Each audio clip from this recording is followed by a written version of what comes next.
వరంగల్ నగరాన్ని వరదల నగరంగా మార్చిండు. వినయ్ భాస్కర్ గారు వరంగల్లో వరదలకు సృష్టికర్త. ఆయన వినయ్ భాస్కర్ అనే వ్యక్తి ఒక విజన్ లేని వ్యక్తి, విజన్ లేని నాయకుడు. దాని కారణంగానే ఈరోజు వరంగల్ మునిగింది. ఇది వాస్తవం. ఒకప్పుడు 180 చెరువులు కుంటలుండే ఈ నగరం. ఈరోజు 40 మాత్రమే ఎందుకు మిగిలినాయో చెప్పాల్సినటువంటి అవసరం ఉంది. ఒకప్పుడు ఇవి నాలాలుగా ఈ వాగుల వెంబడి వరద పారుకుంటా, స్వేచ్ఛగా పారుకుంటా నగరం నుండి పల్లెల్లోకి చేరుకునేవి. ఈరోజు నాలాల వెంబడి ఈరోజు బిల్డింగ్లు ఎట్లా వెలిసినాయి, వాటికి పర్మిషన్లు ఎవరిచ్చిండ్రు,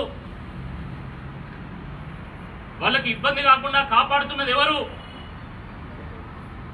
నయీం నగర్ పెద్ద మోరీ మీద పెట్రోల్ పంపు ఎట్లా వచ్చింది, పెట్రోల్ పంపుకు ఎట్లా పర్మిషన్ వచ్చిందని చెప్పి ఈ సందర్భంగా ప్రశ్నిస్తా ఉన్నాం.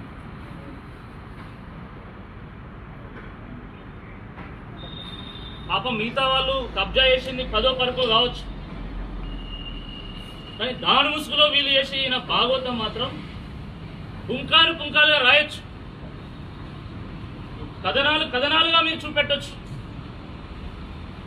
ఏ కాలనీకి పోయినా, ఏ వాడకు పోయినా అవి మనకు చాలా స్పష్టంగా కనబడతా ఉన్నాయి. మీ నిర్లక్ష్యం వల్ల, మీ భాగవతాల వల్ల ఈరోజు 100 ఇళ్ళు కూలినాయి వరంగల్లో. 3 ప్రాణాలు కోల్పోయింది. డబ్బాలు పెట్టుకొని బతుకునేటువంటి వాళ్ళ డబ్బాలు కొట్టుకుపోయింది. ఆటోలు నడుపుకొని జీవించేటువంటి వాళ్ళ ఆటోలు కొట్టుకుపోయినాయి. పిండిగిరినీళ్ళు నడుపుకునేటువంటి వాళ్ళు కానీ, పిండి ఆహార పదార్థాలు చేసుకునేటువంటి వాళ్ళు కానీ, అనేక రకాలుగా ఉపాధి పొందేటువంటి వాళ్ళ ఉపాధి మొత్తం నాశనం అయిపోయింది కంప్లీట్. ఆశ్రయం లేకుండా మిగిలిపోయిండు.